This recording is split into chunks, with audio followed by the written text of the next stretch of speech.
The man who was never anyone's.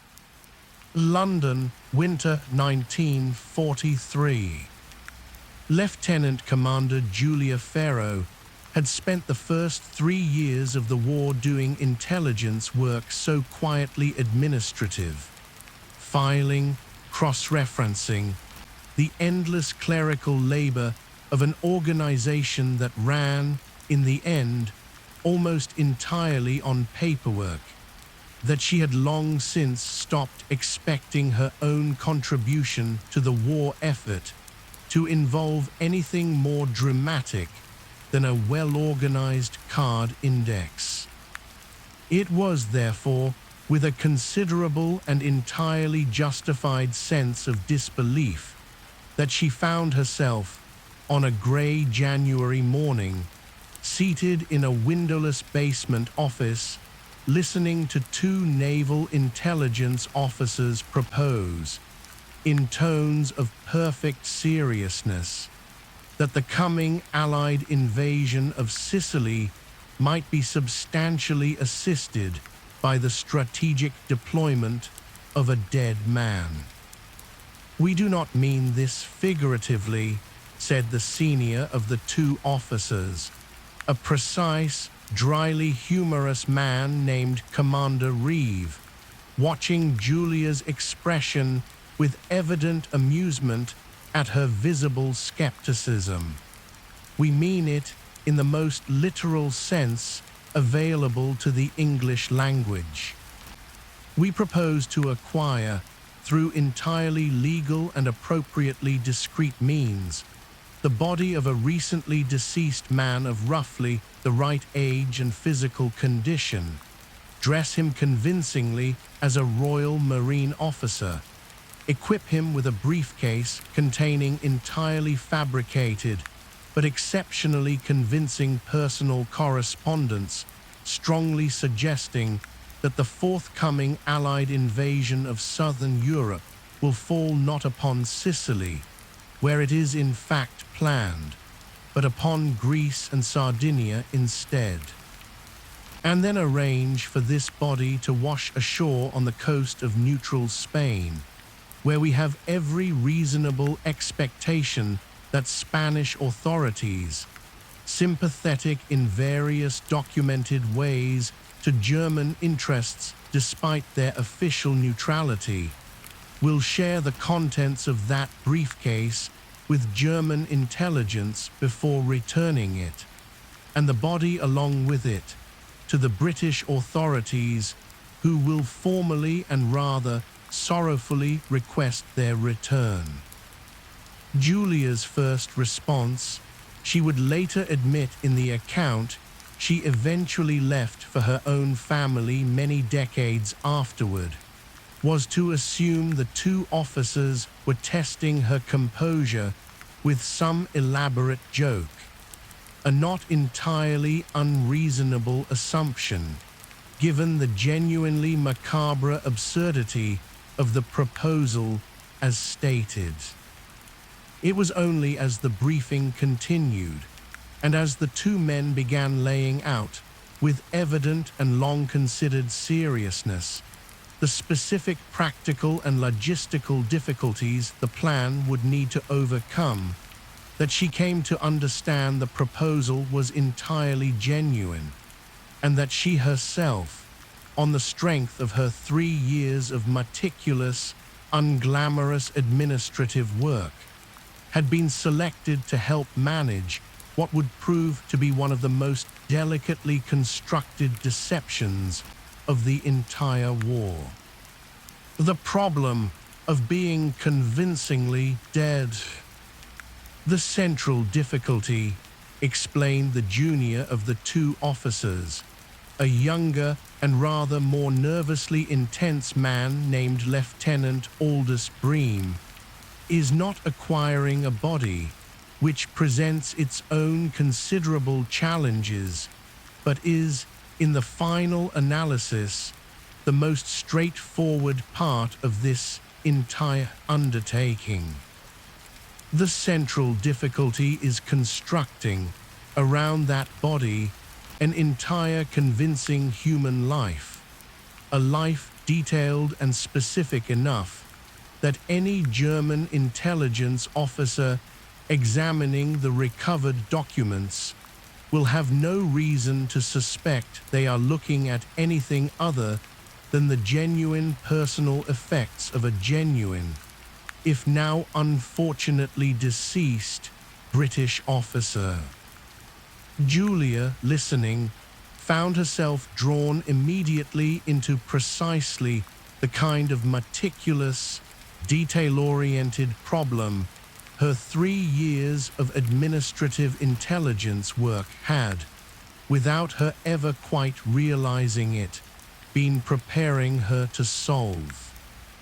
"You will need," she said slowly, working through the logic as she spoke, "not merely the false invasion documents themselves, which I imagine your colleagues upstairs are already drafting with considerable care. You will need an entire supporting apparatus of ordinary, mundane personal effects, the kind of thing any real officer would carry, that a genuine investigation would expect to find and would grow suspicious in the absence of. Letters from a sweetheart. A receipt for a ring, perhaps, suggesting a recent engagement, an overdue bill from a London tailor, a ticket stub from a theatre performance. None of these things need to relate directly to the invasion deception at all. In fact, I would think it considerably more convincing if the great majority of what this man carries has nothing whatsoever to do with military matters, since a genuine officer's pockets and briefcase would naturally contain far more evidence of an ordinary personal life than of any single specific secret, however important that secret happened to be. Commander Reeves smiled, for the first time since the briefing had begun, with what Julia would come to recognize over the following months as high-s characteristic expression of quiet professional satisfaction. That, Lieutenant Commander, is precisely the insight this operation requires, and precisely the reason you were selected for this work rather than left to your card index upstairs. We are not merely forging a set of documents. We are constructing, in exhaustive and very nearly novelistic detail, an entire invented human being, his family, his romantic attachments, his financial circumstances, his small personal habits and minor personal debts, because it is the accumulated weight of all these small, mundane, entirely unremarkable details, rather than any single dramatic piece of evidence, that will ultimately convince a skeptical enemy intelligence officer that the man whose body washes ashore in Spain was, in fact, exactly who his papers say he was, rather than the elaborate fiction we are, in point of fact, about to construct around him. Building a life from nothing. The following weeks, which Julia would come to regard, many decades later, as among the strangest and most intellectually demanding of her entire wartime service, were devoted almost entirely to the construction of precisely this invented life. A task that required, she discovered, an almost novelist's attention to the small, telling details that make a human life feel genuinely lived rather than merely described. "We have given him a name," Lieutenant Bream told her during one of their regular planning sessions, "and a rank and a fictional assignment to combined operations headquarters that will explain, to any investigator why he happened to be carrying documents of the sensitivity we intend to place in his briefcase. What we lack still is the texture of an actual life, and I confess this is where my own imagination, however much effort I devote to it, tends to feel somewhat thin and unconvincing. I do not think a life constructed entirely by two naval intelligence officers, working from theoretical principles of what a convincing human biography ought to contain, will feel nearly as genuine as one that draws on some actual, specific, lived human detail. It was Julia who proposed the solution that would, in the completed operation, prove among its most quietly effective elements that rather than inventing every detail of their fictional officer's personal life from pure imagination, the small planning team should draw, wherever practical, on genuine fragments of real personal correspondence and genuine small human details, borrowed and adapted from actual people willing to lend their own handwriting, their own turns of phrase, their own small personal habits to the fictional officer's constructed identity, without ever revealing to those individuals the full and specific purpose to which their contributions would eventually be put. A love letter written by someone who has genuinely experienced the particular ache of a wartime separation, Julia argued, will contain 100 small, specific, unrehearsed details that no amount of careful invention by a committee of intelligence officers, however talented, is likely to reproduce with the same natural, unforced quality. I propose we approach this rather as an editor approaches a genuine manuscript, gathering real fragments of real human experience and arranging them, with careful editorial judgment, into a single coherent and entirely fictional narrative, rather than attempting to write the entire thing implausibly from whole cloths. This approach, adopted over the following weeks with what Julia would later describe as a kind of grim, absorbing fascination, eventually produced a body of supporting documents, a photograph of a young woman genuinely willing to be presented, for the purposes of this single operation, as the fictional officer's grieving fiancée, letters drawing on genuine correspondence style, adapted and rewritten with careful attention to period detail and personal voice. A small, carefully constructed history of minor financial difficulty, drawn from genuine period banking correspondence, that would explain a slightly overdrawn account and an overdue tailor's bill without ever suggesting anything more sinister than the ordinary financial carelessness of a young officer with rather more social engagements than his salary comfortably supported. What the body required. The physical requirements of the operation, which Julia found herself increasingly involved in as the project progressed, proved in some ways the most delicate and ethically fraught aspect of the entire undertaking. The need to identify and, with appropriate legal and medical discretion, obtain the body of a man whose physical condition and circumstances of death would withstand the medical scrutiny any Spanish or German pathologist might reasonably apply to a body recovered from the sea. We require, explained the operation's medical advisor, a careful and evidently troubled man named Dr. Aldous Prentice, during one of the planning Eames' more somber sessions. A body whose cause of death is consistent with drowning, or at minimum, will not obviously contradict a drowning diagnosis.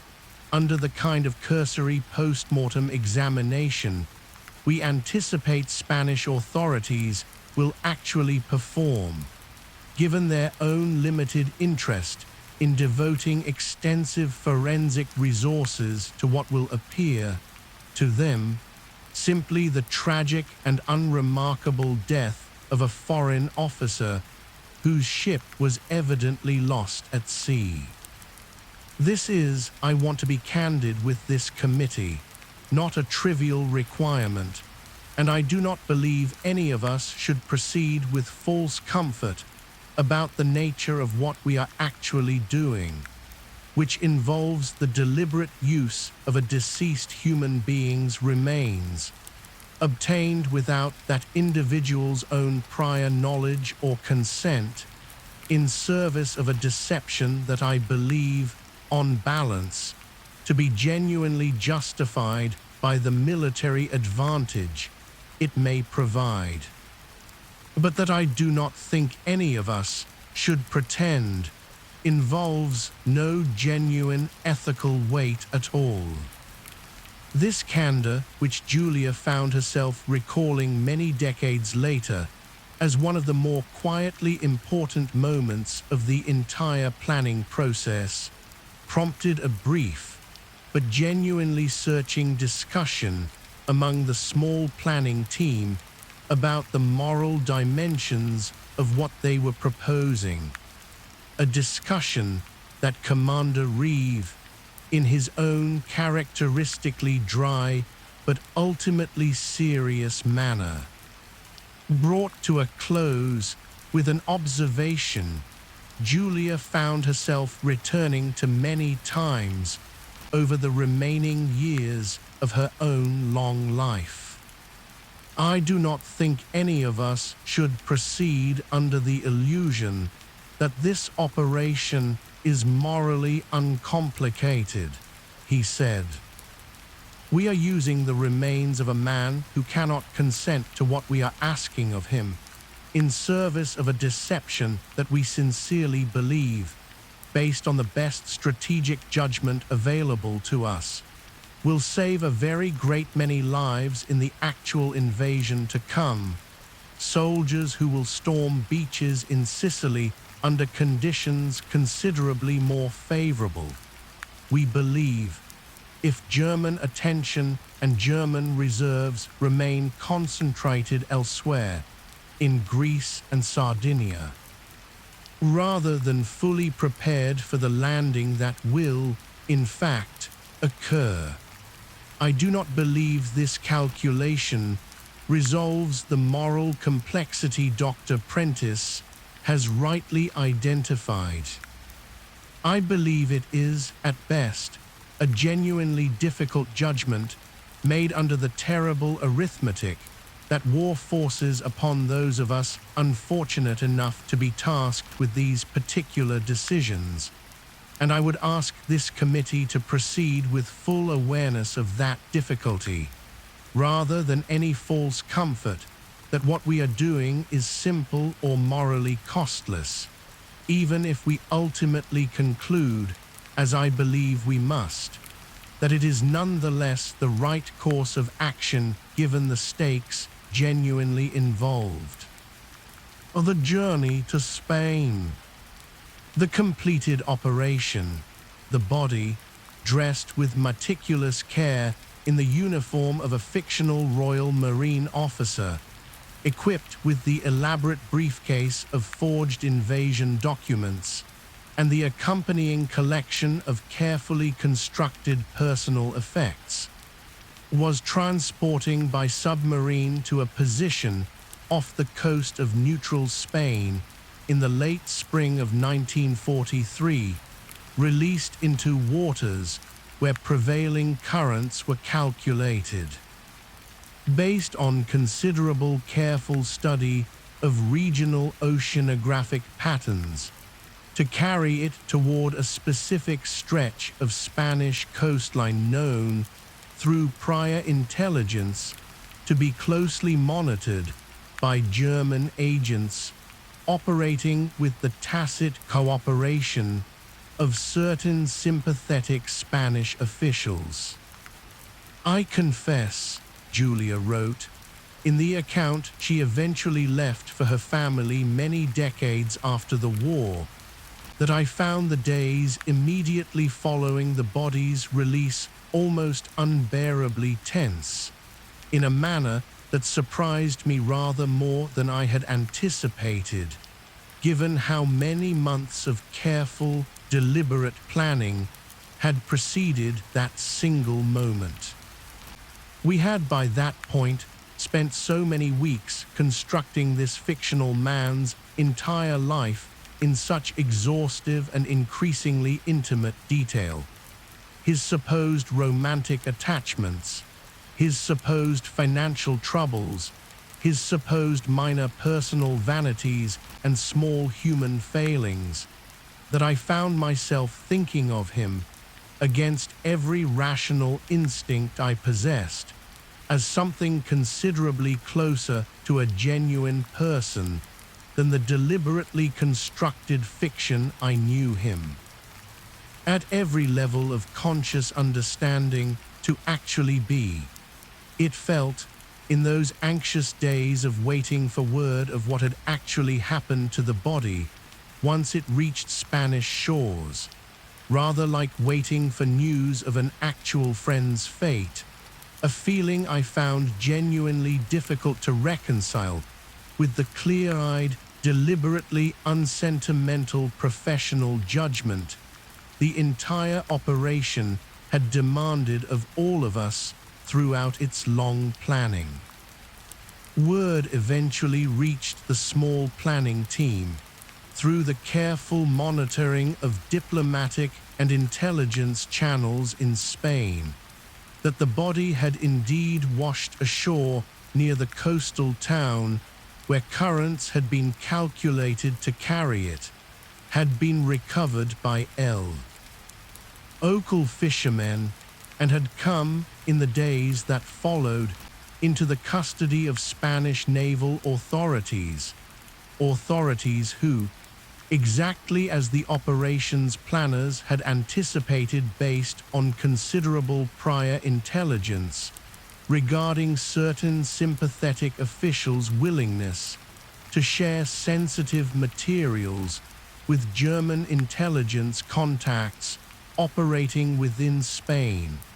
allowed the contents of the briefcase to be examined, photographed, and shared with German intelligence before formally returning both the body and its recovered personal effects to British diplomatic authorities, along with the entirely expected official condolences regarding the tragic loss of a British officer at sea. What the Germans believed. The true measure of the operation's success, as Julia and her colleagues would only gradually confirm over the following weeks and months through the careful, painstaking work of intelligence analysis, lay not in the body's recovery itself, which had proceeded exactly as planned, but in what German intelligence subsequently did with the information the recovered documents appeared to contain. We received, through channels I am still not permitted to describe in full detail even now, Julia recounted, in her later account, increasingly confident indications gathered over the weeks following the body's recovery that German High Command had not merely received, but had genuinely and substantially credited the false invasion intelligence our fictional officer's briefcase had appeared to contain. German military dispositions in the Mediterranean theater began shifting in the weeks that followed in exactly the direction the operation had been designed to encourage: additional forces and additional attention directed toward the defense of Greece and Sardinia, at what would prove, in retrospect, to be a genuinely significant cost to the German defensive preparation actually available in Sicily when the real Allied invasion finally came in July of that same year. I do not think I can adequately convey, even now, the particular and rather strange satisfaction of realizing, gradually and through fragmentary intelligence, rather than any single dramatic confirmation, that an elaborate fiction we had spent so many months constructing, down to the smallest, most carefully considered personal detail of a man who had never actually existed in the way his invented life suggested, had genuinely and substantially shaped the strategic decisions of an enemy high command possessed of very considerable intelligence resources and analytical sophistication of its own. We had not defeated the German military through any direct confrontation. We had defeated, in a very specific and important sense, their own intelligence analysis, by giving them a story so carefully, patiently, and convincingly constructed that their own considerable analytical resources led them, through entirely rational and professionally sound reasoning applied to entirely fabricated evidence, to precisely the false conclusion we had spent so many months laboring to produce. What the Sicily landings actually cost. The actual invasion of Sicily, when it came in July of 1943, proceeded against German and Italian defensive preparations that historians would subsequently conclude had been genuinely and significantly weakened by the diversion of forces toward Greece and Sardinia, though Julia herself, reflecting many decades later on the full moral weight of the operation's success, remained careful to acknowledge the considerable and genuine cost that the actual invasion, whatever advantage the deception had provided, nonetheless exacted from the soldiers who fought it. "I would not want anyone reading this account," she wrote, "to imagine that our work somehow rendered the Sicily invasion itself bloodless or easy. Soldiers died on those beaches in genuinely significant numbers, whatever advantage our operation had succeeded in providing them. What I believe, based on the careful assessment that historians have subsequently been able to construct from the surviving German records, is that a considerably larger number of soldiers would very likely have died, and the invasion itself might well have faced a considerably greater risk of outright failure, had the German defensive preparation in Sicily not been weakened by the diversion of forces our deception had helped encourage. This is, I recognize, a difficult and in some ways uncomfortable calculation to make peace with, the knowledge that our careful, patient, almost novelistic labor of constructing a fictional dead man's entire invented life contributed, in some genuine if inherently unmeasurable degree, to saving lives that would otherwise have been lost, while doing so through means that required the use, without consent, of an actual deceased human being's actual remains. I do not believe there is any way to fully resolve that particular moral tension, and I have come, in my own old age, to believe that the willingness to sit with that tension honestly, rather than resolving it too easily in either direction,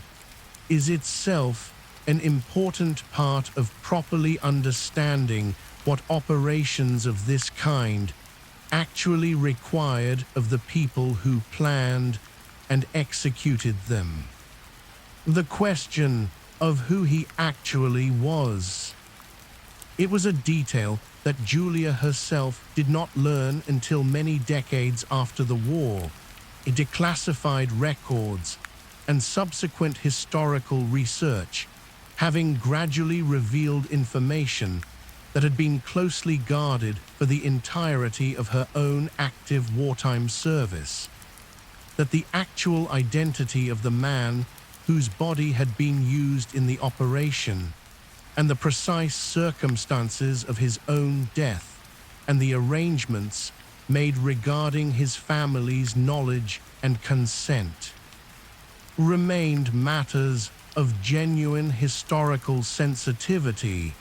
and, in certain respects, continued ethical debate well into the post-war decades. I learned many years after the fact considerably more about the actual man whose body we used than I had ever known, or in truth had ever allowed myself to learn during the war itself, Julia wrote in one of the final passages of her own account. I will not set down here the specific details that subsequent historical research has revealed,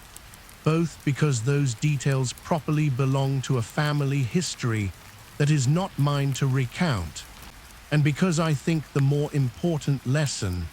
for anyone encountering this account long after the fact lies not in the specific biographical particulars of the actual man involved, but in the sobering recognition that behind even our most carefully constructed fiction lay a genuine human being, with a genuine family, whose actual life and actual death we had, in service of a war whose stakes, I still believe, justified the decision, appropriated for purposes that man himself had no opportunity to consent to or refuse. I have thought across many decades since about what I would wish to say to that man if such a conversation was somehow possible,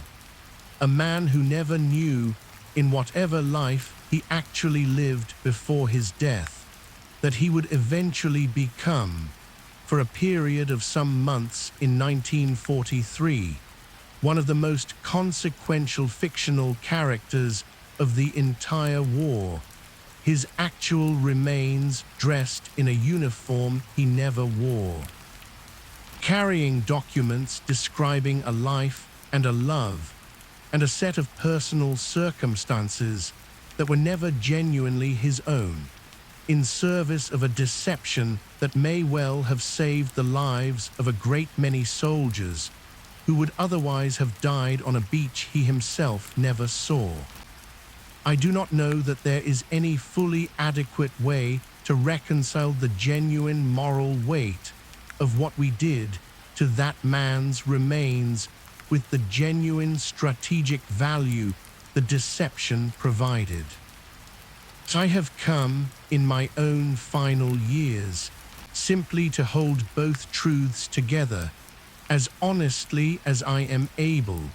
rather than allowing either one to fully resolve or dissolve the other. A second deception, considerably smaller. There is a companion story to this one, considerably smaller in scale and consequence,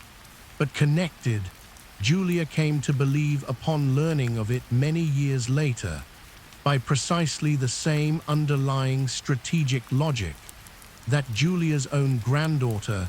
continuing by this point a family tradition of historical research that had, through a chance introduction at a veterans commemoration event some years earlier, connected the Pharaoh family to the descendants of Eli Marsh, Thomas Aldecott, Margaret Silsby, and Anna Kovarik, brought to her grandmother's attention during her own graduate research into the broader history of Allied deception operations. The account concerned a considerably smaller and less celebrated deception undertaken by a group of ordinary British villagers along the Kent coast in the summer of 1940, during the anxious months when a genuine German invasion of Britain itself remained a real and immediate possibility. Villagers who had been recruited through a quietly coordinated local home guard initiative to deliberately spread carefully calculated rumors. Through the ordinary channels of village gossip and casual conversation, with the occasional itinerant traveler who might plausibly be passing information back to German intelligence contacts, suggesting that the beaches near their own small coastal community were far more heavily fortified and far more strongly defended than they, in genuine fact, actually were. What strikes me most about this story, Julia's granddaughter told her, describing her research, is how thoroughly it depended not on any elaborate technical apparatus at all, no forged documents, no fabricated corpse, none of the considerable resources your own operation required, but simply on the deliberate, coordinated manipulation of entirely ordinary village conversation, sustained patiently over months by a group of civilians who had received only the most basic instruction in what specific false impressions they were meant to convey, and who then simply went about their ordinary daily lives, talking to their neighbors, ND to the occasional stranger passing through,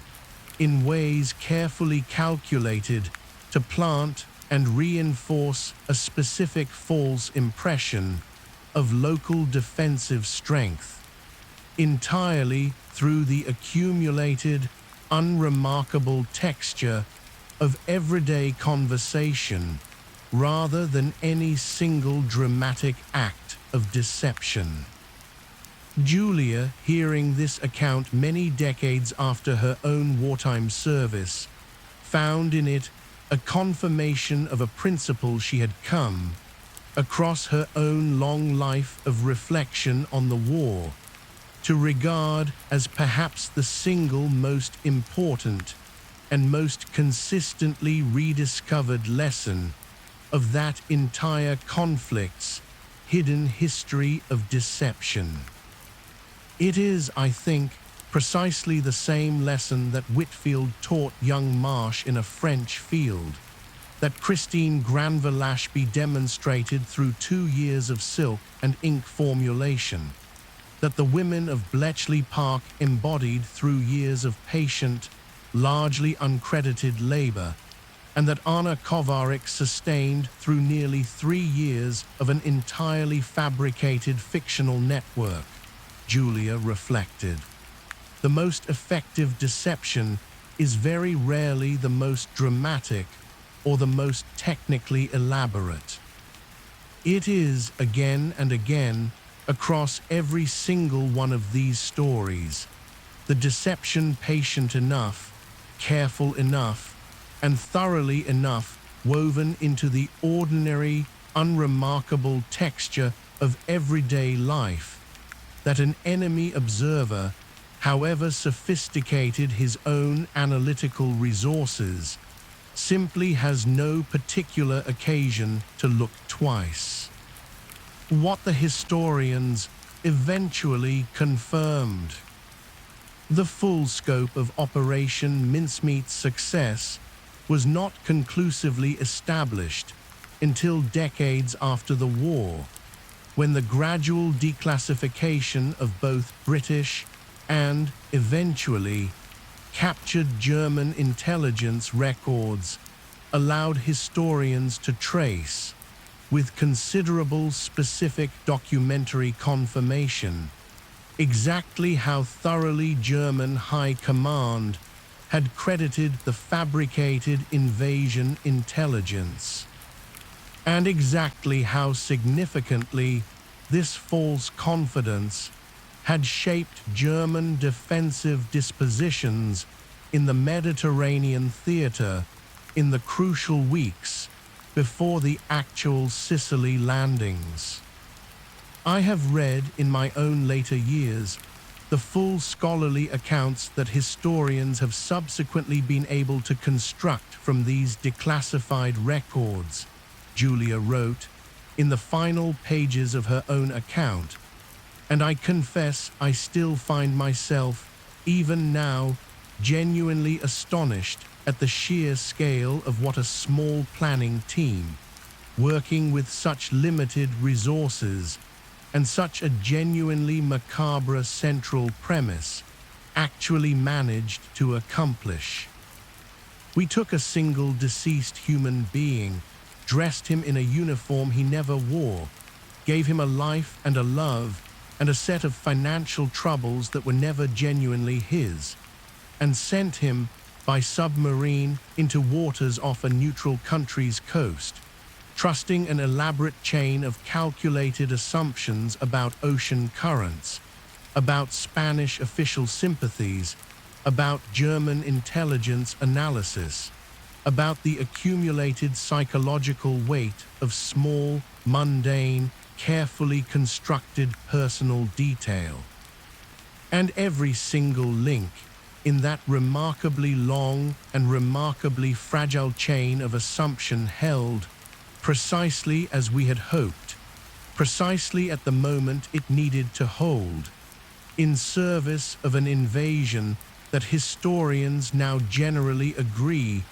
was considerably less costly in Allied lives than it would otherwise have been, had the deception failed at any single point along its considerable length. I do not think I fully appreciated, in the midst of the anxious, exhausting work of that particular winter and spring, quite how much this operation would come to represent, in my own later reflection, across so many subsequent decades, one of the purest possible illustrations of a principle I have come to believe applies far beyond any single military operation or any single war. That the most consequential victories are very often won not through any direct confrontation of strength against strength, but through the patient, careful, almost unbearably detailed construction of a false picture of reality, convincing enough and mundane enough that an intelligent, well-resourced adversary, applying entirely rational analysis to entirely fabricated evidence, arrives at precisely the false conclusion the deception was designed to produce, and that this kind of victory, however genuinely effective, carries with it a moral weight and a moral complexity that I do not believe any honest account of it should ever attempt to fully resolve or explain away. The gathering once more. The final section of Julia Farrow's own account, much like the closing passages of the 4 earlier family records that had, by this point in the ongoing informal collaboration among the 5 families, become something the grandchildren themselves had begun jointly compiling into a single shared private archive, described a gathering held in the last years of Julia's own long life. The same informal network of descendants, now expanded to include the Pharaoh family alongside the Marsh, Aldecott, Silsby, and Covaric families, meeting once more to share and compare the accumulated wartime histories their respective grandparents had each, across 5 entirely separate corners of the same enormous conflict, spent their final years carefully setting down for the benefit of family members who had, in most cases, known almost nothing of these histories during the decades when official secrecy had required their grandparents' near-total silence. "We spoke that final afternoon," Julia's granddaughter later wrote, summarizing the gathering for the family's own shared private records, about how strange and how quietly moving it was that 5 entirely separate wartime experiences, a rubber tank in a French field, a compass hidden in a shirt button, a machine clattering through a cold English night, an entirely fictional spy network sustained from a Lisbon apartment, and a dead man's body carrying a fictional love letter to a Spanish beach, could all, in the end, be understood as variations on precisely the same underlying strategic insight, discovered independently and applied with equal patience and equal care across 5 entirely different corners of the same vast and terrible conflict. My own grandmother put it, I think, most simply and most memorably, when she observed that every one of these 5 stories was ultimately about the same fundamental act of a war fought in the quiet, unglamorous space between what an enemy believed to be true and what was actually true, and that this particular, quietly patient form of warfare, waged by ordinary people doing extraordinarily careful and extraordinarily detailed work that almost none of them ever received public credit for during their own lifetimes, had very likely saved, across the full and complete span of that terrible war, a great many more lives than any of us, gathered together in that room so many decades later, comparing notes across our 5 separate family histories, will ever be able to fully or precisely measure. A note on what actually happened. Operation Mincemeat was a real British deception operation conducted in the spring of 1943, in which the body of a deceased man was dressed as a fictional Royal Marine officer, equipped with a briefcase of fabricated documents, strongly suggesting that the forthcoming Allied invasion of southern Europe would target Greece and Sardinia rather than Sicily, and released from a submarine to wash ashore on the coast of neutral Spain, where authorities sympathetic to German interests were expected to, and did, share the recovered documents with German intelligence before returning the body to British custody. The operation, planned by a small team of British naval intelligence officers, involved the construction of an extensive and carefully detailed fictional biography for the invented officer, including personal letters, photographs, and mundane financial and romantic details intended to withstand close scrutiny. Subsequent historical research, drawing on declassified British and captured German intelligence records, has concluded that German High Command substantially credited the fabricated intelligence, resulting in a meaningful diversion of German defensive forces away from Sicily in the weeks preceding the actual Allied invasion in July 1943,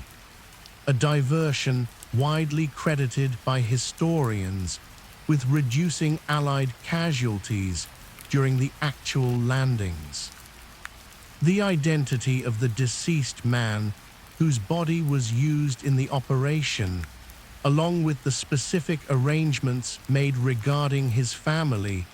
remained a matter of official secrecy for decades after the war,